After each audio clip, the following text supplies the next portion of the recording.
Thank you, Ms. Janice Holland. Following suit, we have Stanley Xu and his speech on sins, sine functions, and the sinusoidal nature of life.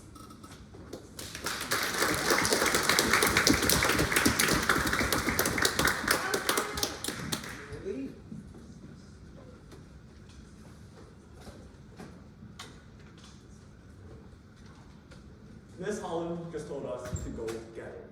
And I tried to listen, but truth of the matter is, when I received this prompt, I had zero clue what I was going to talk about.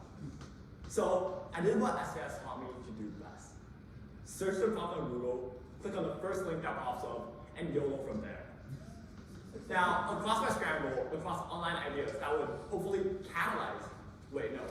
kickstart my writing process, a picture on Google kept repeating itself. Shown above is what chemists call a chemical reaction catalyzed potential energy profile. I call it a source of stress and trauma from 11th grade AP chemistry because, like Changing Wong, I almost also did not pass. Fast forward to another source of trauma, modern art and European history. In the 20th century, modernists, postmodernists, and Dadaist art all began to grow in popularity. On the screen above is a picture of The Fountain by Marcel Duchamp, a signature Dadaist piece. And it's completely meaningless, just like many other Dadaist, modernist, and postmodernist artworks.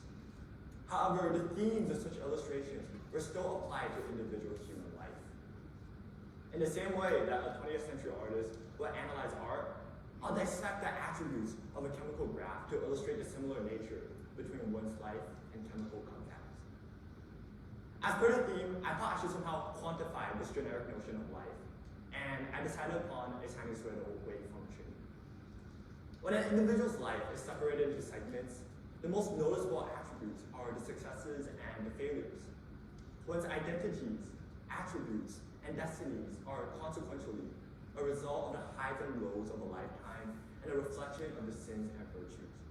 So if we map it out on a Cartesian plane and take one instance of a local maximum, we get something looking like this. Doesn't this general shape look kind of similar to a catalyzed energy of a graph? On the x-axis is a measure of time, and on the y-axis is a measure of energy. In chemical reactions, there's a default pathway to completion, as marked by the black line. That requires a lot of energy to overcome this activation energy hump. However, there are alternatives to the default. By introducing catalysts, that activation energy barrier is lowered and reactions are able to be completed with greater ease. The same themes exhibited by a catalyzed reaction are just as apparent in regular human life. But embracing the alternative pathways in life, one can often find themselves at new ends with greater ease. Perhaps the most common example among this community and the greater occurrence of hybrid parents is the general consensus that a good university will quicken your pacing to a good job, which will quicken your pacing to achieving personal triumph. In some cases, that's true. Tim Cook, the CEO of Apple, he got his MBA from Duke. Andy Jassy, the CEO of Amazon, he got his MBA from Harvard Business School. And then there's Elon Musk, who's flexing 2 bachelor's degrees from the University of Pennsylvania. Validating the arguments of impactful opportunities today is the movie industry. Anecdotes and myths galore, where a singular character undergoes incredible development as a result of a person, place, or event. Take this for instance. In the movie Coach Carter, a group of basketball rascals managed to not only achieve personal success by advancing to state finals, but also reach new depths in academics as they escape a life plagued with drugs and crimes by earning university scholarship. So, again, at a time when the futures of individuals seem to be collapsing, it is through catalysts that they can find their rightful place in the puzzle. But all this talk about grabbing onto opportunities or appreciating the windows of opportunities, as my 6th grade math teacher liked to call it, would be the responsibility of teachers and parents. And I'm 17, so I'm definitely not qualified to be a parent. And I'm pretty sure I'm definitely not qualified to be a teacher either. So let's talk about something a little bit more depressing and a little bit more real-like. However optimistic and inspiring this catalyzed life may seem, there are undeniable realities that we must come to accept. for a chemical reaction, no matter how effective a singular catalyst is, the starting and ending potential energy values remain constant. And that brings me to my next point. So while the x-axis remains constant, let's shift the y-axis to a measure of success. Phrased perfectly by F. Scott Fitzgerald, a sense of the fundamental decencies is parceled out unequally at birth. Given the context of this being in The Great Gatsby, he's talking about the qualities of self-awareness, but also about love, friendship, wealth, and everything that some desire. From the past to the present, neither equality nor equity at birth has ever been fully achieved. I mean, we've been dealt different cards to play. Clearly my friends were given the cards to be smart, and I was not. However, our character is never defined by our beginnings. Our origins and responses that they evoke do not define who we are. Instead, our character is identified by the choices to take the alternative pathways in life. Perhaps one of the best examples of facing obstacles yet overcoming them is the story of Caden B, an African-American student at Harvard University who struggles with embracing her identity as a biracial. Reflecting upon awkward social interactions, along with discrimination after people figured out she was African-American, she makes a powerful statement regarding character. Identity is marked by more than arbitrary features, such as skin tone. And while we are unable to choose our exact coloring, we do choose who we are. My appearances and the responses it elicit have shaped me, but do not control me. By embracing this mentality, she created a destiny fitting of her own, as will we. Now, speaking of endings and destinies, I'll be the first to concede that sometimes the process really doesn't matter as much as the results do. The culture here at SLS teaches us that we could be anyone or anything, so long we work hard enough, dream hard enough, and believe hard enough.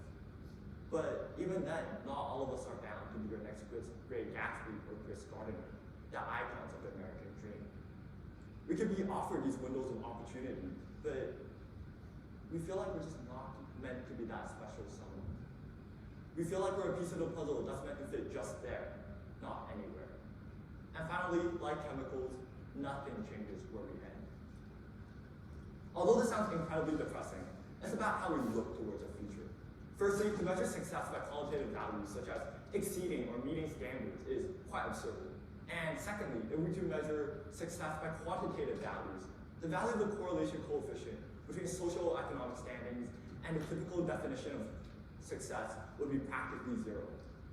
In fact, in a study conducted by humanitarian scientists at Adeji and Olan Isakyan, only 25% of variance in happiness, a trait commonly associated with success, can be attributed to the linear relationship with social economic standings. So if we can't measure success as a function of time, and if measuring energy as a function of time is overly cliche, what is the y-axis? Well, there's another concept in chemistry. When a variable's value is too small to be impacting the final answer, it's considered negligible. We've been devoting our attention towards one singular term of a life-representing function. Now we missed out on the bigger picture. Life is so much bigger and grander than a singular instance of change, for better or worse. If we were to plot multiple lives with multiple sine functions, and if we were to zoom out enough, the gaps between the different lifestyles will become barely noticeable to the human eye. My previous statements bring me to my final y-axis, a constant value that I've labeled fine. Regardless of where you end up, you will be fine. The messages, themes, and accomplishments made in your lifetime speak much louder than the name of the university you attend, the firm in which you enroll, or that pesky little number that dictates how much you pay for taxes. What's more important is the perspective from which we look at the sinusoidal model of ups and downs. The possibilities are endless. The results are arguably negligible. The efforts in persisting will always speak louder than the results to the general society. The future is not a measure of quantitative numbers and titles. The future is including of events like these, talking and listening to people that you don't know. Realizing the future is full of smiles from late nights with friends you have yet to meet. The future is what you define it to be. We only have one future, so hold on to it.